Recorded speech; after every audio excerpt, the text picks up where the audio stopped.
Okay, good afternoon, and thank you for joining us for All About Grants, the fourth webinar of our Grants 101 series. My name is Amanda Lanata with the Louisiana Office of Cultural Development. And just a few housekeeping items. Your camera and mics will be turned off right now, but we'll be able to turn them on during the Q&A at the end. Feel free to put questions in the chat, and we'll either answer them in the chat or during the Q&A. And this webinar is being recorded, so we will post it on our agency's YouTube channels. Our agency is the Louisiana Office of Cultural Development. I am the Assistant Director of Louisiana Main Street, and I'm joined by my colleague, Francesca Vega, with the Louisiana Cultural Districts Program, part of the Division of the Arts, as well as Colin Lindrew from Atchafalaya National Heritage Area, who will be monitoring the chat. And definitely check out the funding opportunities database that Atchafalaya National Heritage Area maintains. This is a great resource to narrow down grants that might fit your project. This Airtable is on the Atchafalaya website, so I'll ask Colin or Francesca to put a link to that in the chat, please. And before we get to our special guest, I wanted to go through some basics for building a grant budget. The first one is to think through the project costs. This is every expense related to your project. If it's an event, this would be things like insurance, rentals, vendors, performers, security, etc. In the preservation world, often we're doing building restoration projects. So this would be thinking about your entire construction project, contractors, materials, architect fees. You want to write down every cost related to your project. It's kind of a brain dump at this point. And also note if your project will have revenue. The second thing is to obtain estimates. In our grant program, we fund a lot of survey work. So you might have 150 historic properties that you want to survey, but what will that cost to hire a consultant? So you can do a request for estimates to the consultants to obtain that number. But other estimates might be from contractors or vendors. Third, investigate match requirements. So match, or it's also known as cost sharing. What is that? So this is the definition. The grant recipient must match a percentage of the grant with other sources of cash or in-kind, which is non-cash resources. And I'll get into what cash and in-kind means. But first I want to show an example for match. So this example, the required match is 40% of the total project costs. So that means 60% of your project will be paid by the grant and 40% will be paid by the grant recipient, which would be the match. So the types of match, cash match, this is the actual cash contribution. You are paying for something. This could be from the grantee's own funds, from a foundation or partner organization, or a project fundraiser, like if you raise money to pay for something. So an example would be if you're having an event and you need a tent, a rental tent, and you pay the rental fee, that would be a cash match. In-kind match, this is where it gets a little more complicated. This is goods, services, property, or space provided instead of money. So an example, so goods would be donation of equipment, rental, or materials. So continuing with the event example, if the vendor of the tent donated the use of that tent to your event at no charge, that would be in kind because no money has changed hands. So you would just credit the rental fee as your in-kind match. Services, this could be staff time, professional services, or volunteer time, and you just attach an hourly rate to those items to put into your grant budget. Property, this one is a little less common. This is the value of lease or rent for the project location. So for instance, if your event is using a venue and the venue is donated, you're not paying for it, that would be considered in-kind match. Okay, so the last thing that I'm going to cover is reviewing the application's budget forms. And I'm going to actually show us a real application. The example I'm going to use is the Underrepresented Communities Grant, which is from the National Park Service's Historic Preservation Fund. And this is a grant that funds National Register nominations. And one note is that I would consider this federal, well, any federal grant really to be advanced. These are going to require more effort and more work to complete, but since this is our 4th webinar, I thought y'all might be ready to look at this. So let me navigate. So this is the budget form.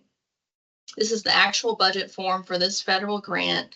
You can see several different categories: grant program, function, or activity, catalog of federal domestic assistance number, estimated unobligated funds, new or revised budget.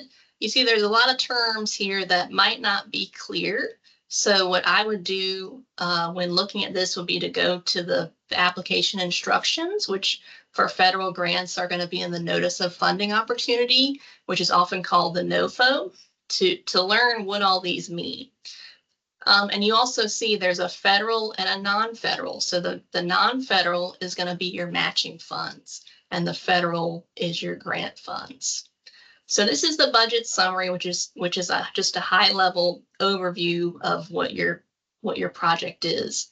And this second page gets into a little more detail. You see different categories like personnel, fringe benefits, travel, contractual would be if you're hiring consultants. So you're just plugging in the total for each of these categories into the slots. And there's also program income, which would be if you're going to be having any revenue. And then it goes on, this is non-federal resources, so this will be your matching funds. And interestingly, this grant does not require a match, but if you do have match, it can help you score better. So this is where you would put in the sources of those funds, if it's from yourself as the applicant, if you have any state dollars or other sources. Then it gets real nitty gritty, and we've got forecasted cash needs for the first year, and this is broken out by quarter, and then budget estimates of federal funds needed for the balance of the project. So this is each year they're asking you to project out what you're going to need. So you can see this is going to require a lot of planning, a lot of detail to complete this form. And the fund doesn't stop here. There's actually a second budget form that's required for this grant that goes into more detail. So I'm just going to quickly take a look at that. So this is the budget justification worksheet. So, and you'll see the first category, personnel, was on the other budget form, but here they're asking for a lot more detail. They want you to list out all the names of the personnel, the percent of time, their salary, the number of years, if it's a multi-year grant project, and then the federal funds and the match. So this sheet goes into a lot more detail. This is required for this grant. If you have travel, they want to know where you're going, how many people, again, what's going to be charged to the grant and what's considered match. So I'm not going to go through this in too much more detail. I just wanted to give you a taste of what some of these budget forms look like.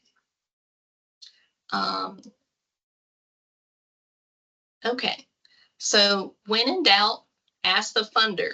And like I told you, a lot of the terms can be confusing. So always look at the instructions for the application or the NOFO if it's a federal grant. And always it's okay to ask the funder for assistance. So now I'm going to pass it over to Francesca to cover a few more things. Good morning, everyone. My name is Francesca Vega. I'm in the Louisiana Division of the Arts. Thank you all so much for joining us this morning. I'm filling in for Caroline from the Atchafalaya National Heritage Area, and Amanda asked me to cover a few things. Before I came to the Office of Cultural Development, I worked in development and fundraising. So the things I'm going to talk about are explicitly related to budgeting things I've noticed as I have filled out grant applications whenever I was doing that. So in terms of organizational budget, a question that I see come up a lot is cash versus accrual accounting. This is usually a checkbox that needs to be clicked off around the area of the application where you submit your organizational budget. And so I thought it might be helpful to provide a definition of that. So a cash basis accounting refers to tracking funds that come in as revenue goes out, as expenses are paid. You recognize cash and revenue when it's received. Accrual basis accounting for nonprofits refers to recording funds whenever revenue and expenses occur, regardless of when they are received or paid. So this approach can help you with planning, and also informing your funder of this helps them better understand your financial position and how your organizational budget functions. Whichever method you use, your bookkeeper, your head of your finance committee, your chief financial officer, your executive director, they're going to be the best person or group of people to talk to if you have questions about how your organization functions. Moving to administrative costs, which goes back to your project budget for your grant. A lot of people don't realize that you can include administrative costs in your grant application. And the examples that Amanda provided, you saw there was like a line for personnel. Sometimes it'll say personnel, sometimes it'll say administration.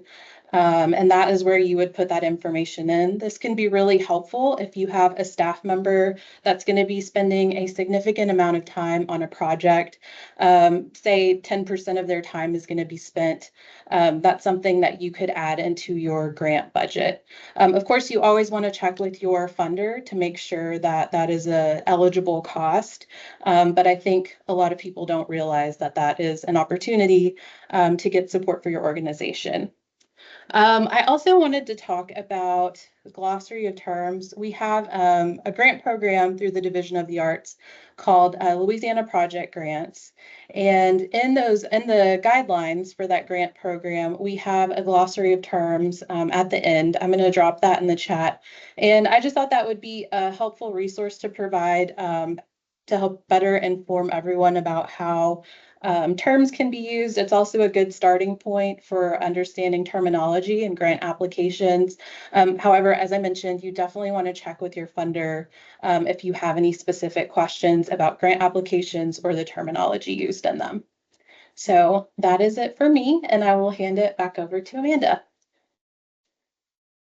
Thanks, Francesca. Okay. Okay, so now I'm going to introduce our grant budget expert. April Hand is a CPA with over 35 years experience in accounting and financial management, primarily in the information technology industry. She has served on the as a member of the Main Street Homer board since 2014 in various roles, including treasurer, secretary, and vice president. As part of her volunteer efforts, she has been instrumental in helping Main Street Homer raise approximately $500,000 in grant funding. Welcome, April. Thanks, Amanda. Happy to be here. Thank you. And I'm going to stop sharing the screen so that everybody can see us, hopefully. Okay, so what we're going to do now is ask April some questions so that we can kind of apply some of the basics that we just went over. Really, that was felt really quickly. But April, so where do you start when you begin putting together a grant budget? Well, I'll start with the project. So what are we trying to do? So, I think you guys did a great job of doing an overview of what needs to be included in a grant budget, but I really back up before that. Before you're even starting to write a grant or even look for a grant, what do you want to do, and how much is that going to cost? I can't tell you how many times I've heard. So just a little bit more background. Main Street Homer, we're organized as a nonprofit organization, so we don't have a lot of money hanging around, and most of the things that we do, any of our projects that we work on, we need grant funding. So people say, well, I want to do this. Great, get me a budget, figure out what you want to do. So an idea has to be turned into numbers before you can do anything. So anytime you've identified as you said, an event you want to do, or some sort of activity or a building construction, define what it is, define exactly what you want to do, and then come up with the numbers for it. And then once you have that, then you can go search for the grants that match that type of project and that type of funding, because some grants, won't pay operational costs. Some grants are targeted towards programs. Some grants are targeted toward construction. And so until you know, and maybe your project is a combination of those. We have one like that now where we're remodeling a building to put in a small business incubator. Well, the remodeling of the building is one grant. The operational cost to get that small business incubator up and running and then operating would be an entirely different set of costs and an entirely different budget. So the first thing you got to do is figure out what you want to do, and then get those estimates that you talked about from, the contractors or whoever the professional people involved. Maybe you're doing an art camp. What is the art teacher going to charge you? And then get bids, get a real firm contractor estimates, get other quotes. You can get some pricing for things you might want to buy online. And then, as you said, don't forget your administrative overhead cost, because it costs money to manage these projects. And so add that to the plan so that you can get coverage for that as part of your project, or potentially get coverage for that. So that's where I began. Is I really, I'm the treasurer of the CPA, so people come to me and want to do it. And I'm like, well, great, but you've got to give me the plan. You've got to tell me what you want to do, and then once you get those numbers, then you begin to put it into a grant. So I want to ask a follow-up question on the project that you mentioned on the business incubator. So y'all have one grant for the building restoration, and you're pursuing a different grant for the incubator startup? We are. There's, at least I understand that they are. There are some discussions in progress around getting some extra funding to help us operate that that location as a small business incubator. So yeah. Okay. Yeah, I like that point, because sometimes the grant funds are restricted in how they can be used. So the building grant couldn't be used for operation, I guess. Oh gosh, no. They're definitely usually restricted. Whatever you get a grant for, whoever gave you the money wants you to spend it just like they said. So yeah, I couldn't get that money and then say, oh, well, I want to do something else with it. So typically there's always reporting at the end. Don't forget the reporting at the end. You have to track what did you do with that money, and then give a report back on how you expended it. Mm-hmm. What is your number one piece of advice for building a grant budget?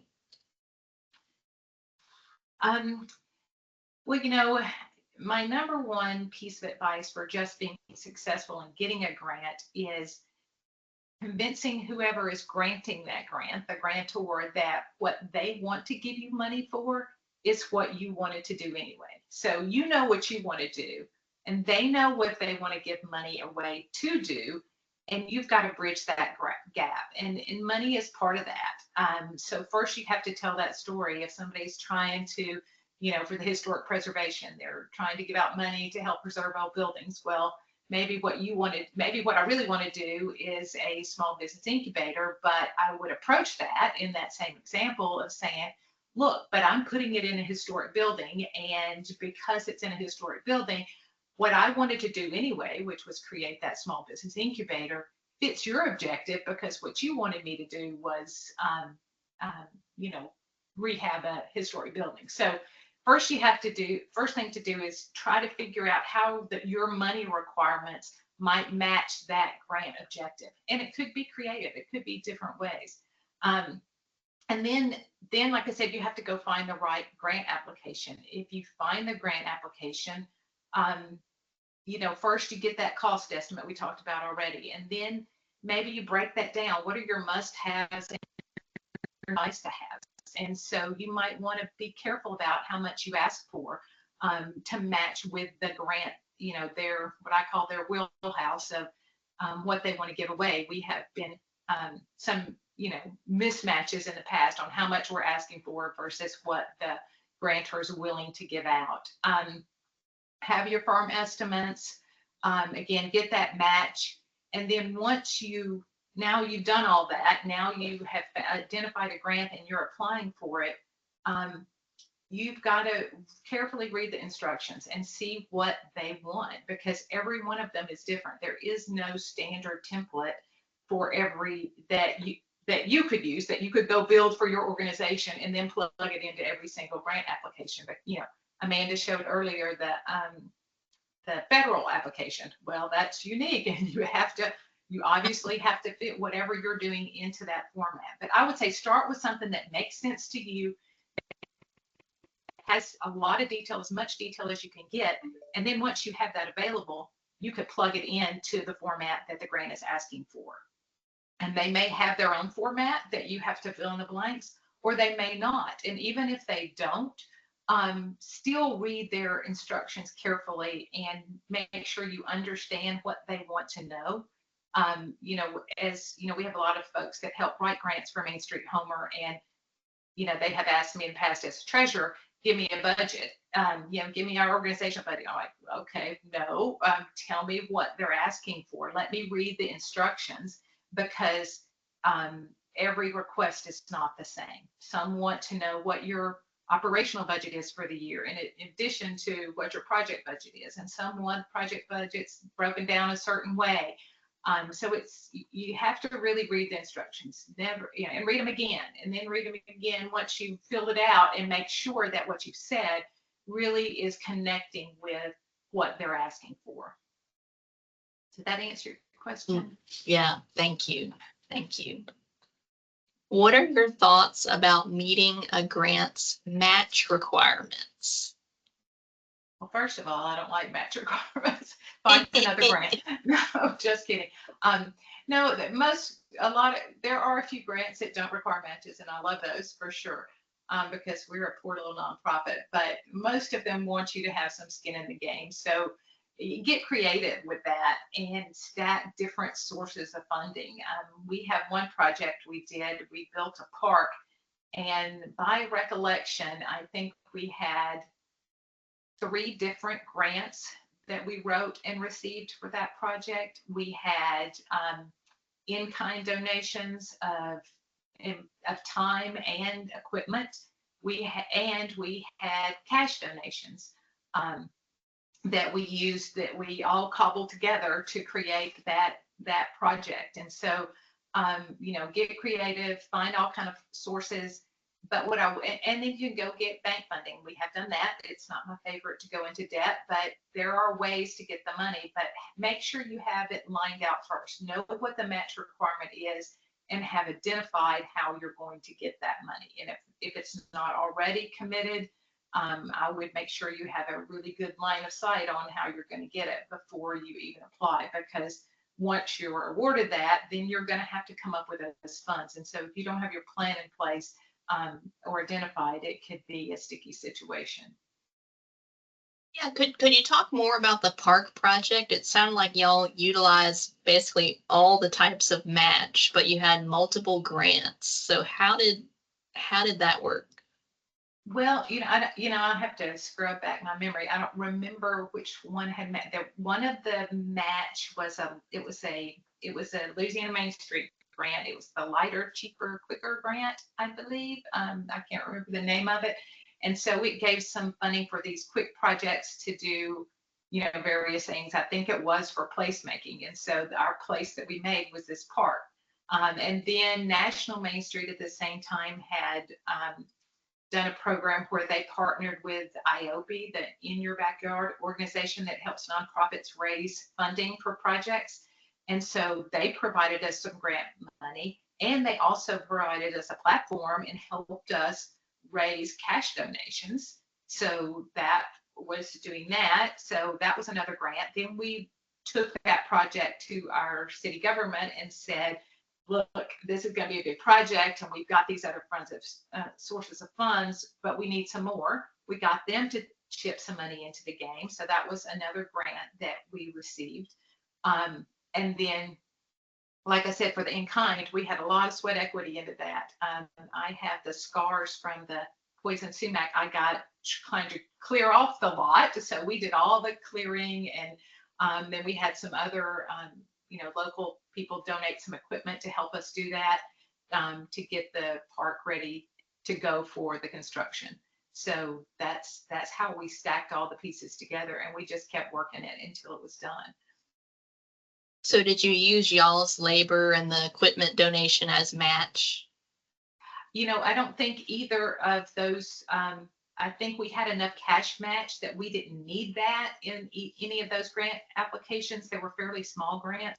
So no, we did not have to report that was used, but we did do it. I mean, that's how we actually came up with a project.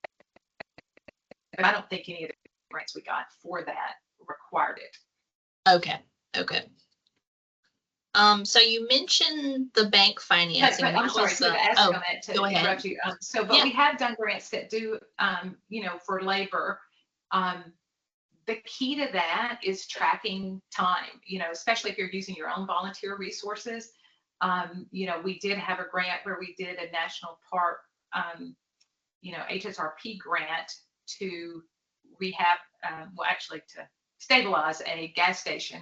And as part of that, we tracked our executive director's time, and he actually, input time in a timesheet so we could allocate a portion of that cost to that project. So that was the grant management. That's some of that administrative overhead I talked about. And so that's how we did that. But you have to have a way to estimate that. So if you're having a volunteer day, like cleaning up the park, you would just get resources to sign in that they're there and note how long they were there, so that you can have documentation to track how much you really have put into this of your own volunteer efforts. Yeah, thanks for mentioning that. I didn't get into the reporting side of the in-kind match, which can be a challenge, but yeah, you're exactly right. You have to track everything. Well, sounds like we're still applying for the grant. You can do another webinar on, okay, now you got it. Now what do you do? How do you report back? So yeah, we're actually, we're planning one on the reporting coming up. But yeah, you mentioned the bank financing. So I know in the past, Main Street Homer has obtained financing for reimbursable grants, which is where you have to front the money for the project and then get reimbursed by the grant later. So could you talk more about that process and how that worked and why y'all did that? So the grant you're referring to is is through the National Park Service, through Louisiana Main Street. It's the Paul Bruin Historic Restoration Program, and it is a reimbursable grant. So the funding that we received from that grant, which was a $55,000 grant, at the time required a $5,000 match, which we did. I think we spent it in cash. But we don't get the funds until the project is complete. And in fact, Ray comes to town and looks at our project and verifies with his eyes that we did what we said we were going to do. Then the funds come in. But again, as a nonprofit with not a lot of cash in the bank, we did not have funding to be able to pay for that on our own before as the project progressed. And we certainly had to pay our contractor. They would not be very pleased if they had to wait to the very end to get all of their money. So what did we do? So we went to our local banks. And so I think in this process, it was very critical that we have a close relationship with our banks. We strive always to keep at least one or both of those banks with a representative on our board, or our advisory board, or some form of fashion. They know our organization. They know what we're trying to do. They understand these grants and the grant process. So we're not an unknown commodity to them. And then based on that relationship, I think that, I'm not sure if every bank is willing to do this, but, I think they went a little bit out of their norm and used the grant award itself. So the signed grant document where, we received notification that we have been awarded this grant, and it says, if we complete this as defined, we will receive this money. They took that grant award and used it as collateral for that loan. So, based on that, we were able to get the funding. And so the risk then that they were incurring was, okay, well, what happens if you don't complete this? And when Ray comes to visit, he says, well, you didn't do a very good job and I'm not going to give you the money. What is the risk that you're not going to receive these funds? And we could show examples of prior grants, and they did want to see that, where, we had received a grant and then we had completed the project and received the award based on that completion. So it's not a simple thing. So I would say start early and start with that relationship, start with those conversations with your bank, because you're going to need some lead time to get them comfortable. It's not going to be in their normal process, most likely. So you're going to need to allow some extra time for just education. They might, I'm sure they want to read the grant. They're going to see that you're then all the normal loan things, right? They want to know, they want your financials, they want your tax returns, they want, something to prove that you're credit worthy, not just the collateral on the loan. But it worked well, and so we were able to get the project done and get the loan paid off with a grant. And so that's one way to do it. And there was also some financing costs associated with that method too. Absolutely. They don't do it for free. There are loan origination fees, and there's definitely interest costs. They don't, even though they're on our board, I don't think they really gave us a break on interest. They did work with us on the upfront closing cost a bit, but you still have financing costs. And so, yeah, that's a great point. Thanks for bringing that up. In your budget, if you're going to be using any kind of bank financing to complete the project, be sure to include those financing costs in your budget plan, because they're a legitimate cost of doing that project. So if any of your funding includes that, make sure you pick up that line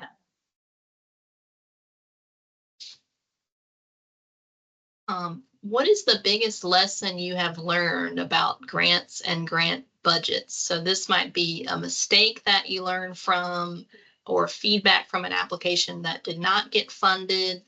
What's a lesson that you can share with us? Oh, there's lots of lessons. The most recent one I think I'm feeling the most is, don't forget about inflation. Oh my goodness. So we all know what inflation has done lately, and it is real booger. So when you're getting those estimates and that budget to start with, think about the timeline between receiving that estimate and when you're actually going to be able to expend those funds. And in some cases, it could be a very long time. We are still working on a grant we received from the USDA to rehab that corner gas station. They granted us the money, but it has been 2 years since they did that, and they still have not let us begin construction for various paperwork things. So the paperwork, once you're, even when you're awarded it, there's a lot of paperwork to go. And in that time, the cost of construction has increased dramatically. And so now the amount of the award of the grant is not sufficient to cover the current estimated total cost of the project. So, it's amazing to me, the cost of construction and those types of things and how quickly they go up. And so you may want to put that in your budget plan. Make sure in any plan, particularly if it's construction, put in a contingency, because that estimate is an estimate and it may or may not come out. So really put, an estimate for, gee whiz, you might need more material, something may be harder, 10%, whatever is comfortable in based on your award. But also think about that timeline for the, if everything goes correct, what if just the delay in being able to purchase those items or that service goes up in the meantime? And, so think about that and maybe put in an additional cushion factor for the inflationary effect of what you're asking for. If that makes sense. So, That was the so big is thing. that, That's one. Any yeah. questions on that? Then I have more. Well, what are the other lessons? Okay, some other lessons. You know, grant writing and coming up with these estimates and doing all this management to me is, especially from a volunteer organization, you guys might come from big organizations where you have folks dedicated to doing this full time, but we don't. And, you know, we rely on volunteers, and that pool is very limited. And so, you know, and they take a lot, grants take a lot of time, and they should take a lot of time, because you're asking for somebody to give you money. You need to understand what you want to do. You need to be able to understand what they want you to do, and then document the two things in between. And so a lesson learned is spending a lot of time writing grants that, you know, are low return or low chance for you to be successful. One of the things we've learned, and I've heard this also in some Main Street conferences, so I don't think I'm unique in this, but you know, there's a lot of corporations that give out some grants, but they're kind of a competitive grant, and they like you to do something public, like go on their forum and vote for something. And so that what they're doing is they're promoting their brand, and whoever does the best at that, you know, they give some amount of money. Well, it sounds like easy money, but in fact, you're spending a lot of time doing that and writing those things. And in reality, very few times have we actually been successful. We were successful on one of those, but we've spent a lot of time and effort chasing some of these grants that, you know, just weren't going to pan out. And then the other, along that same line is, you know, maybe in cases where we have a mismatch of, and I think I've talked about this before, of the amount of grant that you're requesting to the comfort zone of the award. So back to some of these, you know, organization grants. And one of the ones that Main Street promotes a lot is the AARP grant. So they give out grants every year to do various projects that, you know, support their objectives, you know, to making places more accessible for our senior citizens, for example. We have applied for 2 or 3 of those in the past and been unsuccessful every time. And I think even though I think our request matched what they wanted from a budget perspective, we were way out of line, you know, each time, because the amount of budget that we requested or that we needed to do the project was not consistent with, you know, what they were doing. So, you know, hindsight, we went back and read, okay, and if you look at the average grant they give out, it's about $10,000, and we needed 20. So, you know, the chances of them picking us when we were over the average amount, we would have had to be in like the very, you know, superstar project that really they wanted to do. They're not going to give money to someone over their average unless it's a very special reason. So maybe you either split up the budget for that as for different parts, or you find a different grant. But spending a lot of time coming up with numbers and trying to match with somebody's budget objectives, you know, you really do need to make sure that those two things are in sync. And, you know, go back to that list where I talked about what are your must-haves and your nice-to-haves. You know, maybe there was a way to carve that out and do a different thing.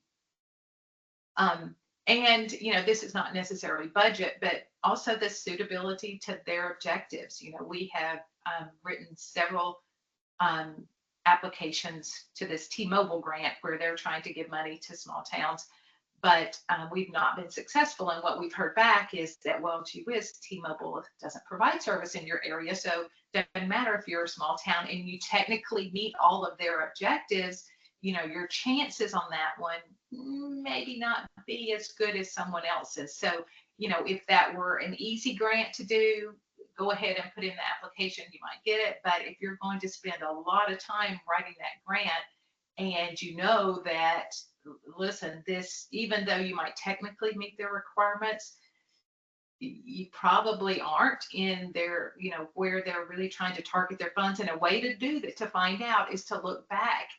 You know, if they have established programs where they grant money, they'll publicize what money they gave out. You can go and look, you can read the successful applications, maybe not the application, but description of here's the project that they funded, here's the average amount that they funded, and then target your efforts towards the ones where you think you have the greatest chances of prevailing.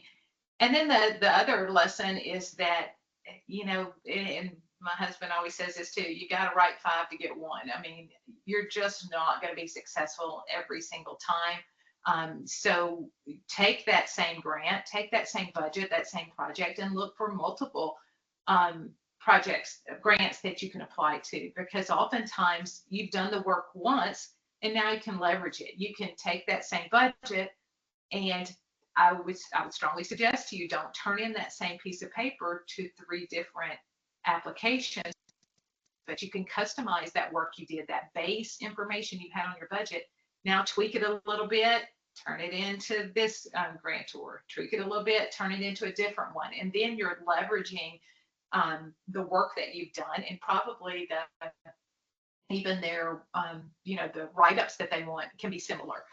So you can leverage some of that language, you can leverage your budgets and turn them into multiple people, and, hope you get 1 of them.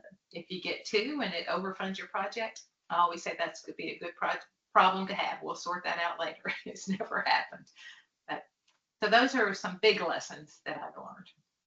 Yeah, I like that you're referencing the competitive factors. Like for the T-Mobile grant, you need to be in a T-Mobile service area, which I don't think that's mentioned anywhere in their materials.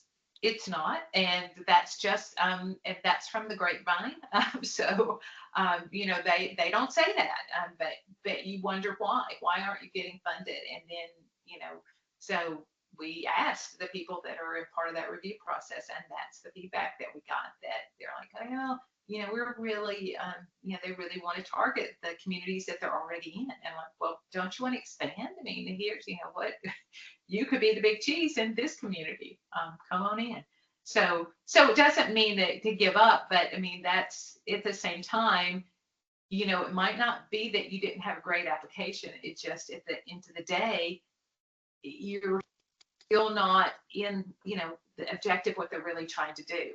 And sometimes what they're really trying to do may not be in black and white on the paper. That's why I said, read their instructions multiple times. Try to read between the lines, figure out what it is they're really wanting you to do, and make sure that your budgets and your write-ups match what they want.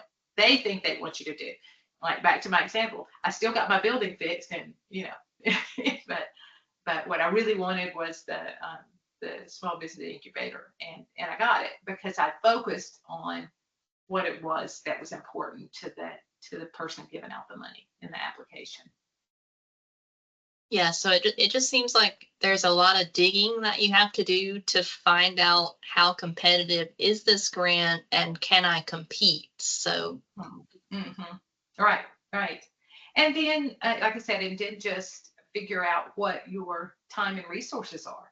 Again, if it was a simple application, we have a local business here that gives out grants, I think quarterly, but if not, maybe 3 times a year. And back in the day when we first got started, those grants, they were almost automatic. You say, yeah, okay, I know I can get one of those, because, and it's a very simple application. It doesn't take very long. Now, the last 2 times we've applied, we've not received that grant, and it's because it's become so competitive now. There's so many people that are aware of it, and it is highly competitive, but we continue to apply for it because, it takes, a day, of efforts to fill out their application. And so it's not, as compared to some of these other grants, like, the USDA grant, I spent probably 3 man-months filling out that application. I mean, it's very long, it's very complex. It takes a lot of time and effort. And so I'm not going to I'm going to only do that if I really want that. And that's my only source. Whereas if I need some extra funding and I can identify several grants, even if I think it is competitive and I might have a low chance of winning, I'm gonna go ahead and fill that one out and apply. because it didn't take a lot of cost to do that. The effort expended versus your potential return. You really have to look at that. What is your expected ROI on that hour spent, or however many hours spent on the application? Yeah. Well, thank you so much, April. Before we move to Q&A with our attendees, did you have any closing thoughts or anything you want to share? Yeah, actually, there was one question that you didn't ask that or maybe did, and I don't think I covered was, we've talked, I think, mostly about the budget for whatever you're asking money for, the project budget or the event budget. But a lot of times these grants ask you for your budget, for your organization's budget. And so again, it's the same answer when they ask for that, is that there is no standard. When people ask me, give me our budget. Nope, tell me what context they ask for that budget in. Maybe they want a copy of your tax returns. And so we just did one recently where they wanted copies of our federal and state tax returns, which we submitted. And then they also wanted to know our operational budget. Okay, and so my operational budget is much different than what my total expenditures look like on my tax returns. And the reason for that is because I do other things. I have fundraising events that are a lot of cost, but they're also there to generate some funds. So that's not my operations. That's an activity I do to try to fund my operations. And then I've also got some grant funds that I've gotten in that I'm doing projects. I'm doing some construction projects. And so I have a lot of expenditures for this construction that will show up on my tax return, but are not part of my operations. And so for a recent one that we did, we even put as an attachment, I'm not sure that they even asked for it. It was almost a reconciliation of what I call my operational cash flows to what my tax return says, so they could see this is what it takes for me as an organization to run and to function. What are your normal activities? How much are you solvent in that? Do you have a net source or use of cash? We're on, so are you positive cash flow? And then how are those projects doing? So I split it up between operations, and then I showed them the projects. Here's how much grant funding we got to do projects. Here's how much we spent on those projects. Here's the net on that. And then, in anything else, we had some non-cash donations and depreciation. So I'm a cash basis reporter on my tax returns. I check that box on my tax return, by the way, that we report on a cash basis. But in the Louisiana tax returns, you have to show depreciation. They require you to capitalize cost and then depreciate them, and that's non-cash. And so I did a reconciliation of my tax return P&L that had to show that depreciation to what my cash in and out was. And so I think that helped explain to the grantor, here's really the financial position of this organization that you're lending to, or that you're potentially going to give a grant to, and what their needs are. So I would treat that the same way. And a lot of times they do ask for it, but I would treat that request the same way as the request for the project budget. Read the instructions. What are they really asking for? And look at it again. And don't just accept, don't tell your treasurer, I need a copy of our budget, and, get some standard form, because it's likely not going to answer the question they're really asking. It's important to give them the full picture, but you might have to do it in a different way. And so every time I complete one of those, I don't think I've ever done one the same way. Each time I've adjusted the numbers to pull out the information that's important to that grantor. So I don't think we talked about that. And so then your final question was, what else? Tell me your final question again. What did I say? It was kind of what you were referencing, when they request the organizational budget. Yeah. Which you covered really well, by the way. Yeah. And I can show you examples of things, but again, go to your treasurer, that list of people that was put up earlier to go and ask your treasurer, ask your chief financial officer, ask whoever's or your finance committee, whoever's doing that.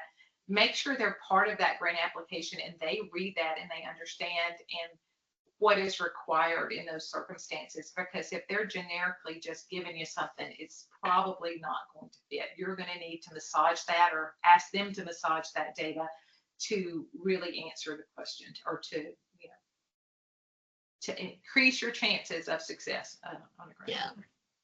Well, thank you so much, April. I appreciate your expertise and your experience in all this. I've learned a lot, so thank you. And in our last 10 minutes, we have some time for questions from our attendees. So I believe the protocol is going to be for you to raise your hand if you have a question, and then I think we can unmute you.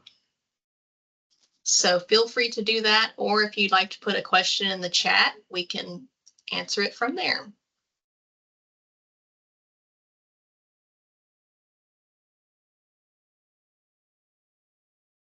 So while people are thinking about it, you know, yeah, Amanda very kindly calls me an expert. I'm not an expert. I've been doing, you know, before my experience with Main Street, I had never even written a grant, and I had no idea what I was doing. And so I guess some advice I would also give you is don't be afraid. If this is new to your organization, just go out and do it. There are a lot of people, you know, Amanda, Francesca, obviously have a lot more experience than I do, and seen a lot more of these. There are people that can help you and, you know, can provide advice, and just get out there and try and do it. Yeah, I love that. Someone says, let's see, are there any websites you can share in finding grants? I think that you guys put one up already, right? Or, yes, the funding opportunities website that Atchafalaya maintains. The link here, let me reshare that in case, I think if people come in late, maybe they can't see it. Oh, okay. It was just reshared. So that link that was just shared to the funding opportunities is a database that Atchafalaya National Heritage Area maintains. So it's got a variety of grants and different categories. So it's a great place to start. There's also services like Grant Watch. Those are typically paid services. But this funding opportunities is provided at no charge. And I see someone's asking you, April, if your CPA service is for hire. Hired. Unfortunately not. Or fortunately. So I work in private industry and have for most of my career. So, and I am full-time employed with DXC Corporation right now. So I am not for hire, but I'm here for free advice. You know, if you have questions and would like to give me a call, or you know, can connect with me through Amanda, I'm happy to talk to anybody about any questions they may have. But no, I don't even do my own taxes. Everybody says, oh, you know, we do my taxes. Like, no, I hire out my own taxes. I do financial reporting and that sort of thing, not taxes. So, and then let's see, the importance of storytelling. So, you know, I started to dismiss that question, but you know, I shouldn't, because as it relates to numbers and budgets, numbers tell a story. They do. And so a good financial analyst, which is what I try to be, and that's what my job is, and that's what I was talking about. Never give a standard or template report on any of these things, because your numbers tell a story. And when you start with that Buller template, you're speaking in a language that's different from the language that the grantor can understand that they want. And so by carefully looking at your numbers, putting them in the format that they want, and making sure that they are in that format, that is telling a story with your numbers of what you want to do. And so, and of how your organization meets the type of organization they want to give money to as well. Not only what you want to do, but who you are. And so be careful with those budgets, and do spend a lot of time with them to make sure they're telling that right story. And from the words part of that's actually true, that you got to tell stories to give them the background and the you know, here's why you want to do, and the quotes from the community, why people want this. That storytelling is so critical. Bring your grant application to life, if you will, by by adding a lot of great stories in there that help them understand what you want to do. Thank you. And we have a few requests for your contact info. So I think what we'll do, if April's amenable, is we'll be able to email all of our attendees after the webinar. So we'll share that if she's okay with sharing it. Then yes, sure. And do email me and I'll try to get to those. Like I said, I am working full time these days, but usually typically on the weekends I can check my personal emails and we'll be happy to get back or to schedule some time with you to talk about any particular questions you might have. Okay, awesome. And we have another question. What is the average cost per hour for an accountant to manage grant reports? Oh gosh, I have no idea. I've not tried to hire one to do that. I mean, so it could, the question, maybe there's a couple of pieces to that question. One could be, what do you put into your budget to account for an accountant, right? What are your administrative costs? What do accountants cost these days? And you probably could go to your local CPAs and figure out what the average rate in your town is for that. But the other one may be, gee whiz, I don't have this expertise and I'm going to have to hire it out. How much is it going to cost me? It's probably the same thing. But, since I've never really shopped that service, I'm not sure exactly, and I'm not the expert in telling you how to find somebody and what they may charge. My advice would be to get someone with that background as part of your organization so that they can then help you. Because again, even if you hire it out, if that person really doesn't know your organization, particularly if you're a nonprofit, they've got to know and feel you and be part of that, and not just trying to generically fill out a report, right? Because then you're going to get a generic number story back. You're not going to get a number story that fits your organization. So that's why, like I said, we try to get our bank representatives on our board. We try to get strong treasurer and finance committee that understand us and that can do this. And I think there's a training Amanda's providing here today is good help on that.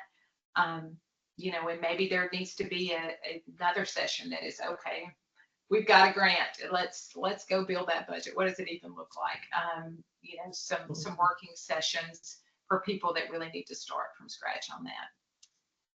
And then the last question I see, do you think cash or accrual is better, or is it dependent on the project organization? Are you available for 5 minutes for an email? So we talked about getting advice on the email.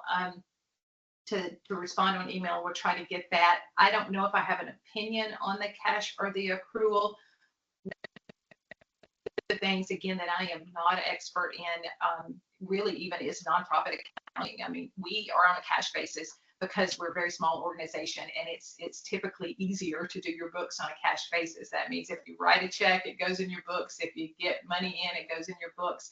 You're not constantly worried about, okay, well, my light bill, I didn't get it in this month, but I need to accrue that cost. And so that's an extra step you have to do. The accrual accounting takes a little bit more effort. I think from a tax perspective, at a certain size, they might force you into accrual, which is the proper way to do accounting, by the way. But so I think it's probably size, but I would advise you to talk to someone who does have accounting expertise in accounting for nonprofits. I come from a for-profit background, not a non-for-profit background in my technical expertise, so I'm really not the best person to ask that question. Okay, well, we have another minute left, so I'm gonna share screen again and try to show our contact information, which, oh, it's not coming up. Well, I apologize. So we will share that in the email, my contact information, as well as Francesca's, and April has graciously offered to share hers. So we do have another minute left. If anyone else has a question, I think we've covered everything. Amanda, this is going to be available on the Office of Cultural Development YouTube page, correct? Yes, that's correct. The recording will be available, so we should be able to send out that link as well whenever we email y'all. And again, it'll be on the YouTube channels for Office of Cultural Development, Louisiana Main Street, all the channels. So thank you so much for your time today. And I want to just thank again April Hand from Main Street Homer. This was really enlightening, and we really appreciate your time. Thank you. Thanks for having me. Enjoyed it. All right, well, take care, everyone, and we'll see you next quarter.